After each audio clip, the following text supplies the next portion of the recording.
For over a century, the name Frankenstein has lived in the heart of cinema. From Boris Karloff's iconic monster in 1931 to Robert De Niro's haunting version in the 90s, each generation has tried to answer one question: what makes us human and what makes us monstrous? And now, that question returns, through the eyes of one of the greatest storytellers alive today, Guillermo del Toro. After more than 18 years of waiting, dreaming, and fighting for creative freedom, del Toro's Frankenstein is finally here, and it's unlike anything you've ever seen. Guillermo del Toro has loved Frankenstein since he was a child. He first started developing the film in 2007 with Universal Pictures, but it remained trapped in development hell for years. Then came Pinocchio, del Toro's 2022 stop-motion masterpiece. It won the Oscar for Best Animated Feature, and soon after, Netflix asked him the magic question: what do you want to make next? His answer was instant: Frankenstein. He called it the film I was born to make. The first actor cast as the creature was Andrew Garfield. For 9 long months, he trained, rehearsed, and built the physical language of the monster. But when the SAG-AFTRA strike hit Hollywood, the entire schedule collapsed, and Garfield had to walk away. Del Toro was heartbroken. They had 9 months of preparation, and suddenly, it was gone. Then came Jacob Elordi. After seeing him in Saltburn, del Toro said he saw innocence, cruelty, and humanity in his eyes. Within weeks, Jacob stepped into the role, and the transformation began. Del Toro recalls, "We had 9 months of prep with Andrew, and only 9 weeks to transform everything for Jacob." Jacob Elordi spent up to 10 hours every day in the makeup chair, wearing 42 prosthetic pieces, custom dentures, and hand-painted scars. The process was brutal. Sometimes he started makeup at 10 p.m. and didn't finish shooting until sunrise. Makeup designer Mike Hill said, "Jacob was physically unmatched, calm, focused, and completely fearless." The creature's look was inspired by Bernie Wrightson's legendary 1983 illustrations, a design that feels both terrifying and heartbreakingly human. Del Toro called Jacob's dedication superhuman. Here's where Frankenstein becomes truly special. Unlike most modern films, Frankenstein was made almost without CGI or AI. Del Toro wanted the movie to look and feel real. He demanded that every set, including Frankenstein's laboratory and Captain Anderson's ship, be built completely by hand. No computers, no shortcuts,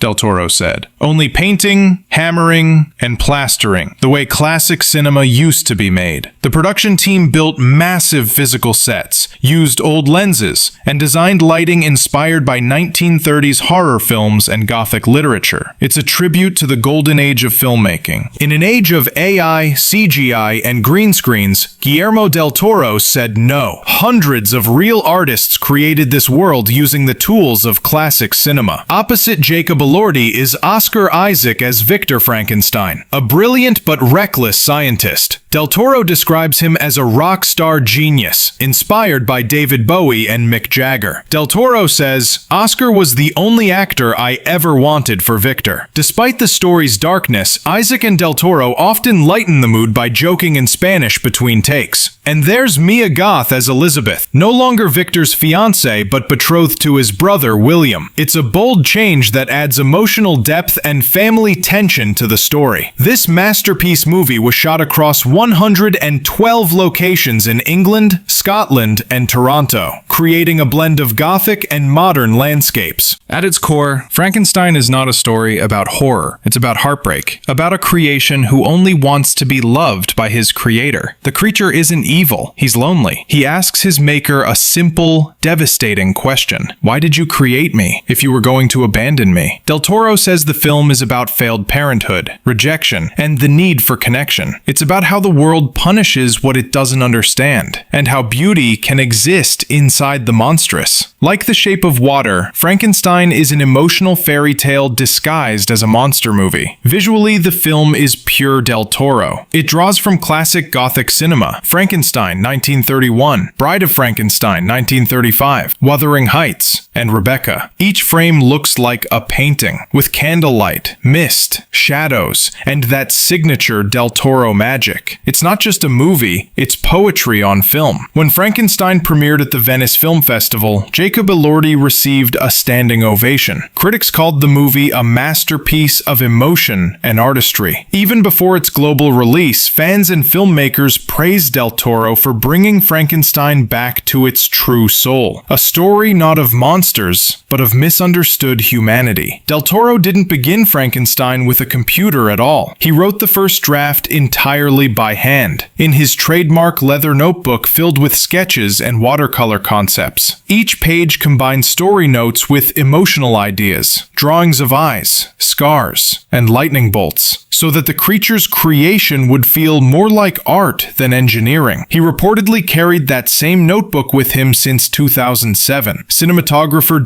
Laustsen, who also shot The Shape of Water and Nightmare Alley, built the film's visual style around the dramatic contrasts of painter Caravaggio, deep shadows, and golden light cutting across faces. Del Toro wanted the audience to feel like they were watching a moving oil painting. Every candle, reflection, and beam of light was placed by hand. No digital light sources were used in principal photography. Jacob Elordi's voice was enhanced using vintage microphones. To give the creature's voice an ancient, haunting tone, sound designers used vintage 1930s RCA ribbon microphones, the same kind used in early radio dramas. They recorded Jacob Elordi whispering and growling, then ran the sound through old analog amplifiers to create a texture that felt half human, half echo. Del Toro said, "It's not just a voice, it's the sound of loneliness trying to speak." From Boris Karloff to Robert De Niro, and now Jacob Elordi, every actor who's played the creature has redefined it for a new generation. And in 2026, we'll see another version, Christian Bale as the monster in The Bride, directed by Maggie Gyllenhaal. But Guillermo del Toro's Frankenstein stands apart, because it's not a film about death, it's a film about life. Guillermo del Toro's Frankenstein is not just another adaptation. It's a story about creation, empathy, and the courage to love what's broken. It's a tribute to craftsmanship, emotion, and the human spirit. And it reminds us that sometimes the most human thing in the world is the monster.